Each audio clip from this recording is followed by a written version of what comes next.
प्रिय विद्यार्थियों, मेरे आज के वक्तव्य का विषय है रीतिकाल के स्रोत कि रीतिकाल के अंदर कहाँ कहाँ से हमें साहित्य की प्राप्ति होती है। यह तो आपको विदित है कि रीतिकाल का समय 200 वर्षों का रहा है, 1700 से लेकर के 1900 ईस्वी तक। अब रीतिकाल का जो साहित्य हमें प्राप्त होता है उसको हम 3 भागों में विभक्त कर सकते हैं या 3 भागों में बांट सकते हैं। सबसे पहला है देश के विभिन्न पुस्तकालय।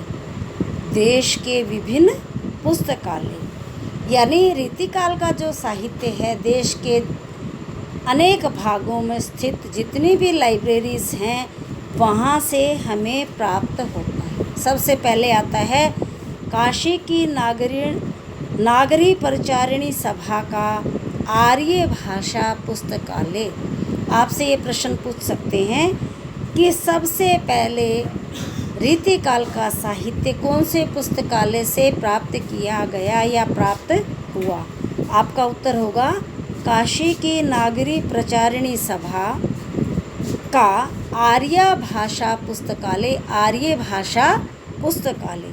नंबर 2 काशी नरेश का पुस्तकालय। काशी नरेश का पुस्तकालय कहाँ पर था?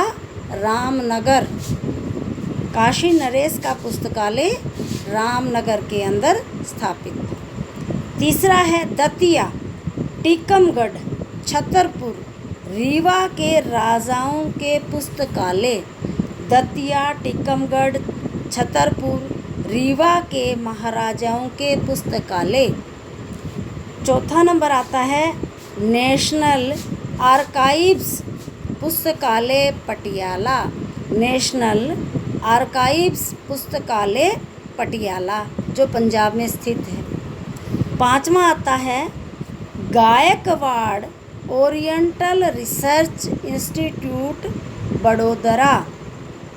Gaekwad oriental research institute Vadodara.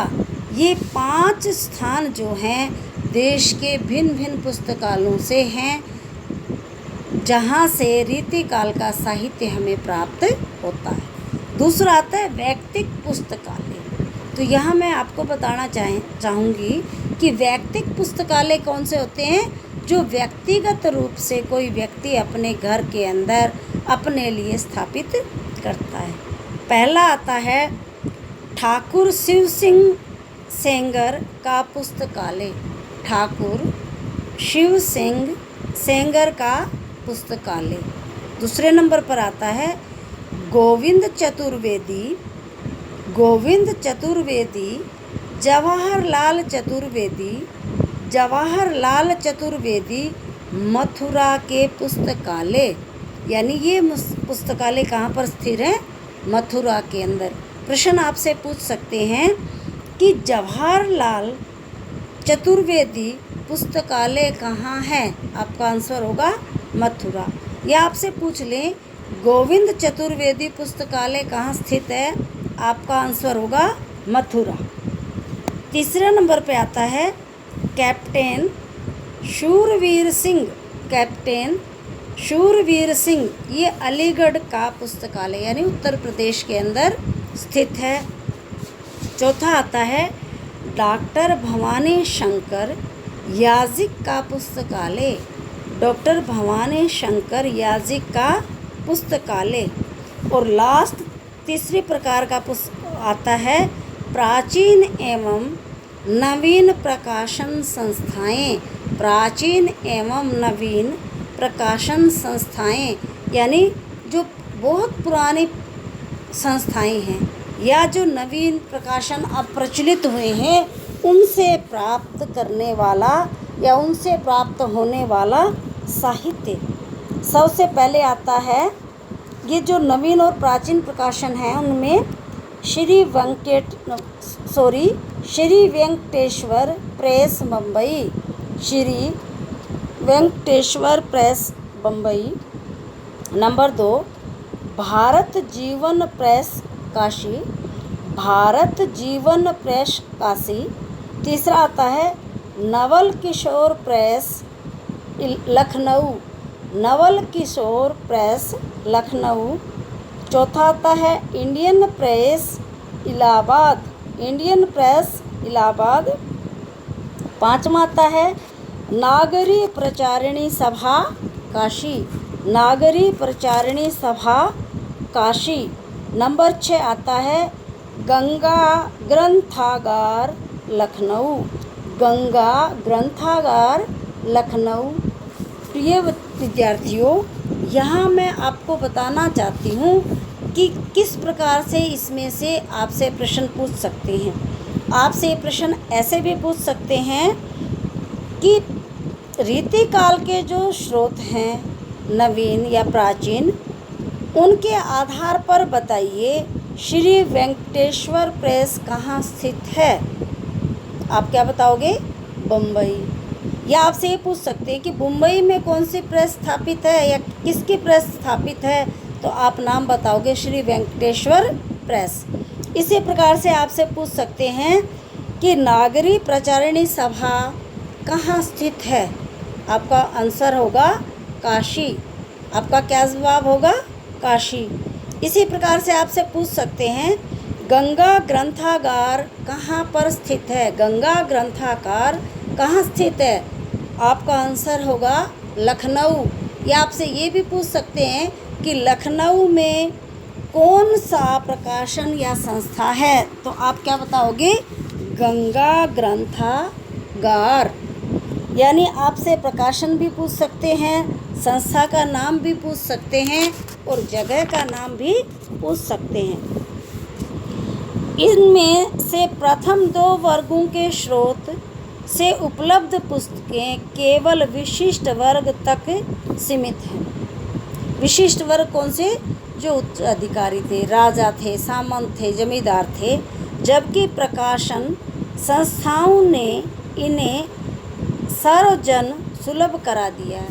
लेकिन बाद में धीरे धीरे जो दूसरी प्रेस की संस्थाएं, प्रकाशन संस्थाएं प्रारंभ हुई, उन्होंने सभी लोगों को सुलभ प्राप्त करवा दिया। यानी अगर ये प्रकाशन संस्थाएं न होती तो शायद आज भी ये रीतिकाल का जो साहित्य है, जो पहली 2 वर्ग हैं, उनका मिलना बड़ा मुश्किल था। अब इसी कड़ी के साथ थोड़ा सा परिवर्तन के साथ हम इस विषय को भी ऐड कर लेते हैं कि रीतिकाल में नाटक भी लिखे गए हैं, काव्यांग भी लिखे गए हैं, उनके बारे में भी थोड़ा सा दृष्टिपात कर लेते। वैसे तो जो आपकी लघु उत्तर माला, प्रश्न माला जो थी मल्टीपल चॉइस वाली, उसमें मैंने लगभग सभी प्रश्नों को समेटने की कोशिश की है, लेकिन शायद वहाँ पर नाटक या काव्यांग का नाम से बहुत कम रचनाएं थी, 2 या 4 होंगी, 5 होंगी। यहाँ पर मैंने बहुत सारी अन्य रचनाओं को भी एकत्रित किया है और उसको इस श्रृंखला के अंदर ऐड किया है। रीतिकालीन नाटक कि रीतिकाल के अंदर कौन कौन से नाटक लिखे गए, पहले मैं रचनाकार का नाम बता रही हूँ और उसके बाद उनकी रचनाएं। चिंतामणि, चिंतामणि जो है आपको पता है कि रीतिकाल के प्रसिद्ध आचार्य रहे हैं। इन्होंने रचनाएं लिखी हैं रामायण, कृष्णचरित, रामाश्वमेध, रामाश्वमेध। इनकी रचनाएं दोबारा से सुनो, रामायण, कृष्णचरित, रामाश्वमेध। नंबर 2 पर आते मंडन। मंडन कवि ने नाटक लिखा है जानकी जू का ब्याह, जानकी जू का ब्याह, पुरंदर माया, पुरंदर माया। तीसरा आता है कुलपति मिश्र, कुलपति मिश्र, संग्राम सार। इनके नाटक का नाम है संग्राम सार। कुलपति मिश्र की इस नाटक के बारे में कई बार पूछा जाता है। आगे आते हैं लाल कवि। लाल कवि ने क्या लिखा है? छत्र प्रकाश, छत्र प्रकाश। सुरती मिश्र नेक्स्ट रचनाकार हैं, सुरती मिश्र। रामचरित श्री कृष्ण चरित, रामचरित श्री कृष्ण चरित। आगे आते हैं सोमनाथ। सोमनाथ जी ने लिखा है पंचाध्यायी पंचाध्यायी सुजान विलास, पंचाध्यायी सुजान विलास। नेक्स्ट आता है गुमान मिश्र, गुमान मिश्र, इन्होंने नाटक लिखा है नैषध चरित, नैषध चरित। आगे आते हैं राम सिंह, राम सिंह ने लिखा है जुगल विलास, जुगल विलास। पद्माकर, नेक्स्ट है पद्माकर हिम्मत बहादुर विरदावली, हिम्मत बहादुर विरदावली, ये किसके नाटक हैं? पद्माकर जी के। नेक्स्ट आते हैं रसिक गोविंद, रसिक गोविंद, इन्होंने लिखा है रामायण सूचनिका, रामायण सूचनिका, रामायण सूचनिका। आगे आते हैं ग्वाल, ग्वाल ने लिखा है हमीरहट विजय विनोद गोप पचीसी, हमीरहट विजय विनोद गोप पचीसी। नेक्स्ट आते हैं चंद्रशेखर, इन्होंने लिखा है हमीरहट, इन्होंने लिखा है हमीरहट। और चंद्रशेखर वाजपेयी इनका पूरा नाम है, चंद्रशेखर वाजपेयी, इन्होंने सिर्फ एक ही नाटक लिखा है हमीरहट। अब इसके साथ ही इसी श्रृंखला में आगे हम लेते हैं रीतिकालीन जो नाटक हैं उनमें जसवंत सिंह प्रबोध चंद्र उदय नाटक, प्रबोध चंद्र उदय नाटक। इसके बाद आता है नेवाज, नेवाज ने लिखा है शकुंतला, नेवाज ने कौन सा नाटक लिखा है? शकुंतला। सोमनाथ, सोमनाथ ने लिखा है माधव विनोद, माधव विनोद नाटक, माधव विनोद नाटक। देव, देव ने लिखा देव माया प्रपंच नाटक, देव माया प्रपंच नाटक। इसको याद रखना बड़ा आसान है कि देव ने माया का जो प्रपंच होता है उस पर एक नाटक लिखा है। ब्रिजवासी दास, ब्रिजवासी दास, प्रबोध चंद्र उदय नाटक, प्रबोध चंद्र उदय नाटक। इसके बाद हम इसी श्रृंखला को आगे बढ़ाते हैं और इसमें रीतिकाल के साहित्य के जो काव्य के अंग हैं उनका परिचय कवियों से करवाते हैं। पहले वही रचनाकार, फिर उनकी रचना। जसवंत सिंह ये रीतिकाल के कवि हैं, इन्होंने लिखा है भाषा भूषण। और जसवंत सिंह की इस रचना के बारे में कई बार पूछा जाता है। जसवंत सिंह की रचना क्या है? भाषा भूषण। दूसरा क्या है? रसिक सुमति, रसिक सुमति रचनाकार हैं और इनकी रचना का नाम है अलंकार चंद्र उदय, अलंकार चंद्र उदय। नेक्स्ट आते हैं याकूब खां, याकूब खां, इनकी रचना का नाम है रस भूषण, रस भूषण। रस साहित्य का एक अंग है, एक विधा है, रस है, छंद है, अलंकार है, शब्द शक्तियाँ हैं, भाषा है, शैली है, ये क्या है? काव्यांग हैं, काव्य के अंग हैं। आगे आता है दलपति राय वंशीधर, दलपति राय वंशीधर, इन्होंने रचना लिखी है अलंकार रत्नाकर, अलंकार रत्नाकर। नेक्स्ट आते हैं गोविंद, नेक्स्ट कौन है? गोविंद, इनकी रचना का नाम है कर्णाभरण, कर्णाभरण। नेक्स्ट आते हैं दुल्हे, दुल्हे, ये है कवि कुल कंठाभरण, कवि कुल कंठाभरण।